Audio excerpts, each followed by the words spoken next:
나는 고등학교 1학년 남학생이다.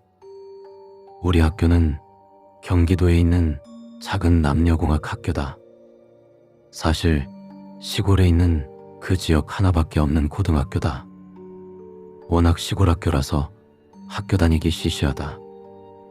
그러나 내가 요새 학교에 재미를 붙인 이유가 생겼다. 그 이유는 세은이라는 여자친구가 생겼다. 세은이와 나는 중학교 1학년 때를 제외하곤 항상 같은 반이었고, 세은이를 짝사랑해오던 나는 중학교 졸업식 날 고백을 했다. 전교 1등만 하고 이쁘고 운동도 잘하는 세은이가 나를 거절할까봐 걱정했는데, 다행히 내 고백을 받아줘 세상에서 제일 싫은 학교가 세상에서 제일 좋은 곳으로 바뀌었다. 그렇게 우리는 반년 넘게 사귀었다. 그러던 어느 날 드디어 기다리던 수학여행을 가게 되었다. 이번 수학여행은 경주? 아니면 설마 제주도? 세은이와 함께 가는 여행이라 많이 설렜다. 그런데 우리 학교는 이름도 잘 모르는 지역으로 갔다. 강원도랑 경상도 사이인 것 같은데 그건 내게 중요하지 않았다. 수학여행 당일이 되었고, 나는 시내에 나가 새로 산 옷으로 쫙 빼입고 등교를 했다. 각자 반이 써있는 버스를 탔다. 역시 나는 세은이와 같이 앉았다. 즐거운 수학여행이 시작되었다. 몇 시간을 갔을까? 이상한 산속에 도착하더니 내리라고 했다. 무슨 수학여행이 이런 귀곡산장 같은 곳이라니.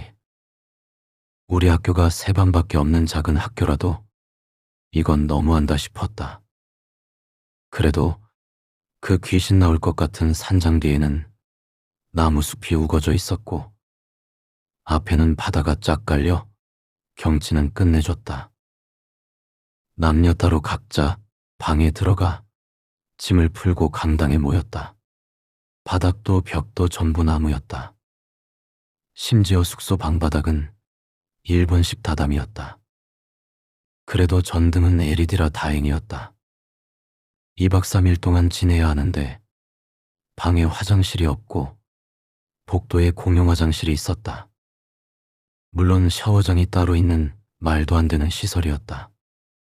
나는 그런 대로 지낼 수 있었지만 세은이가 걱정되었다. 그런데 의외로 세은이는 밝은 표정이었다. 나는 내심 다행이라 생각했다. 세은이도 나도 주변 아이들도 떠들고 있었을 때 앞에 체육 선생님이자 우리 반 담임 선생님이 나왔다. 정숙! 조용히요! 역시 체육 선생님의 호통에 강당하는 찬물을 끼얹듯 조용했다. 야! 앞으로 여기서 2박 3일 동안 니들의 지도를 맡아주실 선생님이요. 그때 카라티에 수더분하게 생긴 여자 선생님 세 분이 나오셨다. 반가워요. 여러분이 앞으로 우리 유스 호스텔에서 지내는 동안 저희가 여러분을 도와드리려고 왔어요. 밖에 나가 외부 활동을 할 경우에는 저희가 교육 프로그램을 진행할 텐데 저희들 통제에 따라 주셔야 사고가 안 생기니까 부탁드려요. 애들은 마지못해 대답을 하고 일정이 시작되었다. 첫 코스는 바다다. 바닷가에 놀러간 우리는 서로 물에 빠뜨리기도 하고 재밌게 놀았다. 단체 사진도 찍고 재밌었다. 생각보다 나쁘지 않았다. 숙소로 돌아와 씻고 옷을 갈아입은 우리는 저녁을 먹었다. 근데 저녁도 끝내주게 맛있는 것이다. 생각보다 너무 좋은 곳이었다. 저녁 식사를 마친 우리는 레크레이션을 했다. 역시 수학여행의 꽃은 레크레이션이다. 서로 나와 춤추고 노래하고 문제 맞추고 상품 주고. 나는 일단 세은이가 즐거워해서 좋았다. 레크레이션이 끝나고 각 반 인솔자 선생님과 30분 정도의 대화 시간이 주어졌다. 강당 한쪽에 각 반끼리 모여 앉아 인솔자 선생님이 내주는 주제로 대화를 하는 것이었다. 다른 반은 부모님 얘기, 성적 얘기 등 별로 재밌지는 않은 얘기들을 하였다. 우리 반은 어떤 재미없는 얘기를 할까 솔직히 궁금했다. 그러나 뜻밖에도 귀신 얘기를 하는 것이었다. 다른 반 애들은 조는 애도 있고 딴청 피우는 애들도 있었지만 우리 반은 몰입도 최강이었다. 애들끼리 무서운 얘기를 주고받다가 어느 순간 맥이 끊겼다. 그러나 그 맥을 이어준 건 인솔자 선생님이었다. 여러분, 여기 유스 호스텔 같은 곳 어디서든 본 적 있어요? 뻔하디 뻔한 산장의 슬픈 전설 얘기인가 보다. 하지만 나는 전설 따윈 믿지 않는다. 이 호스텔이 말이 호스텔이지 사실은 일제시대 때 조선의 한 부자가 별장으로 쓰던 곳이에요. 일본 앞잡이였죠. 애들은 이야기에 집중했다. 우리나라가 해방이 되었는데 여기 놀러 온 부자는 그걸 인지하지 못하고 여기서 신나게 놀고 있었어요. 그러자 사날에 조선 사람들이 때로 몰려와서 닥치는 대로 일본인들과 앞잡이들을 때려 죽여서 불에 태워 여기에 묻었어요. 나는 시시했지만 아직 어린지 친구 녀석들은 겁을 먹었다. 근데 그 부호가 성질머리가 얼마나 고약한지 본인 방 창문에서 바다가 안 보인다고 농사 짓던 산아래 마을 사람들을 강제로 끌고 와서 며칠 동안을 나무를 베게 한 거예요. 같은 조선 사람인데 말이죠. 아, 아까 경치 좋은 이유가 이 부자놈 때문이었구나. 자연스럽지 못하게 산속에 그곳만 나무가 없어 이상하긴 했다. 나무에 깔려 죽은 사람들도 있었는데 그 부호는 개의치 않고 사람들을 때려가면서 일을 시킨 거예요. 해방이 된 후에 거기 사람들을 다 때려 죽여서 불태웠다고 했잖아요.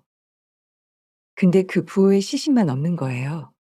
사람들이 다들 찾아봤는데도 없고. 그래서 어디 도망갔나 보다 하고 무시했어요.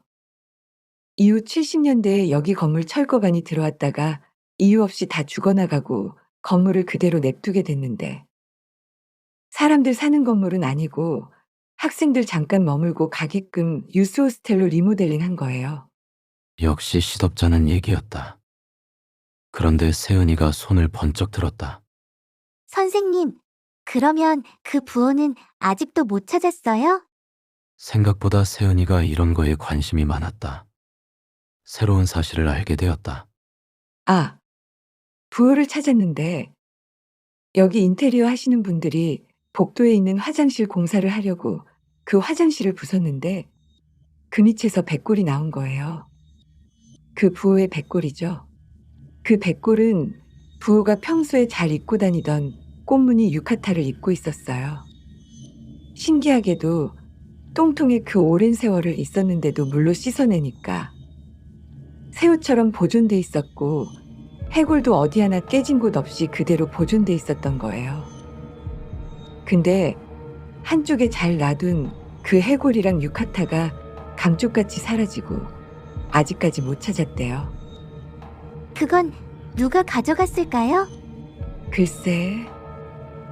그런데 한 가지 여러분께 말씀드릴 게 있는데 밤 10시 넘어서는 절대 혼자 화장실 가지 마세요. 최소 2인 1조? 귀신 나오거든요. 선생님도 보셨어요? 난 못 봤어요. 그 부호 귀신이 이쁜 사람을 좋아해서 이쁜 사람한테만 나타난대요. 방금 질문한 학생처럼.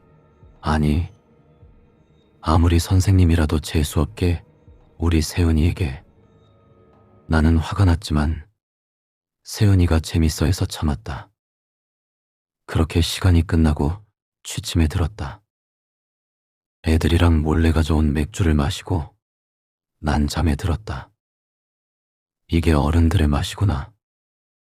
그런데 한참 잠을 자던 내 얼굴에 누군가 후레쉬를 켰다. 아씨, 뭐야? 그리라, 나야, 세은이. 세은이다. 세은이가 날 찾아왔다. 나는 자리에서 벌떡 일어났다. 그리라, 저기 나랑 화장실 좀 화장실. 쉿. 다른 애들이 무섭다고 해서 같이 가줄래?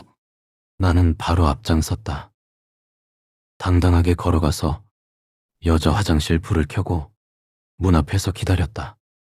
그리라, 절대 어디 가면 안 돼. 세은아, 그런 건 절대로 걱정하지 마. 세은이는 화장실 맨 앞칸으로 들어갔고 나는 밖에서 든든히 버티고 있었다. 그리라, 앞에 있지? 응, 진짜 있지? 응, 그럼. 세은이와 조금 민망한 대화를 나누고 있던 찰나 야, 너 뭐야? 담임이다. 네. 세은이 화장실 간다고 해서 지켜주고 있었습니다. 오케이. 담임은 앞으로 몇 발자국 걸어가더니 뒤를 돌았다. 근데 내 코에 스치는 이 향기는 내가 젤루다 좋아하는 맥주 향인데 이 상황을 어떻게 설명할 것이요? 아까 애들이랑 먹은 맥주가 화근이었다. 난 결국 세은이를 지켜주지 못하고 담임 선생님께 끌려갔다. 한 차례 기합을 받고 방으로 돌아오는데 여자 화장실 불은 꺼져 있었고 세은이는 볼일을 보고 방으로 들어간 것 같았다. 다음 날이 되었고 식당에서 세은이를 만났다. 나는 미안한 마음에 세은이에게 갔다. 저기, 세은아, 됐어. 날 버리고 그냥 가냐? 그게 담임 선생님한테 맥주 마신 걸 걸려서 혼나러 갔었어. 미안. 많이 혼났어? 아니야, 괜찮아. 그래도 나오기 전까지 계속 대답해줘서 고마웠어. 아, 그나마 다행이다. 근데 영혼 없이 대답하는 거 싫어해. 그건 고쳤으면 좋겠어. 두 마디밖에 못했지만 그래도 앞으론 영혼 담아서 대답할게. 두 마디? 응. 너 들어가고 얼마 안 있다가 끌려갔잖아. 못 들었어? 그게 무슨 소리야? 나 볼일 보면서 계속 질문했는데 네가 계속 네! 네! 이랬잖아. 그런 적 없는데. 나랑 세은이는 둘 다 멍졌다. 밥도 안 먹고 우리는 숙소로 돌아와 서로 상황을 되짚었다. 어젯밤 내가 떠나고 그리라, 밖에 있어? 아, 네. 뭐야, 어딨어?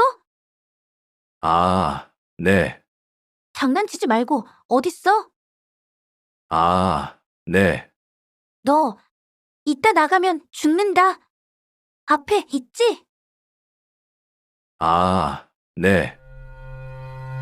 이런 식의 대화가 진행되었다는 것이다. 나는 그런 적이 없는데 오후 프로그램이 시작되고 인솔자 선생님을 따라 산으로 갔다. 밤을 주어서 야간에 캠프파이어 시간에 구워 먹을 거라고 했다. 이게 중요한 게 아닌데 나는 세은이와 그루터기에 앉아 얘기하고 있었다. 그때 학생, 방송이 조심해. 어디요? 안에. 아니요? 어디 아니요? 아, 미안. 우리 지역 사투리로 아내는 네 위에라는 뜻이야.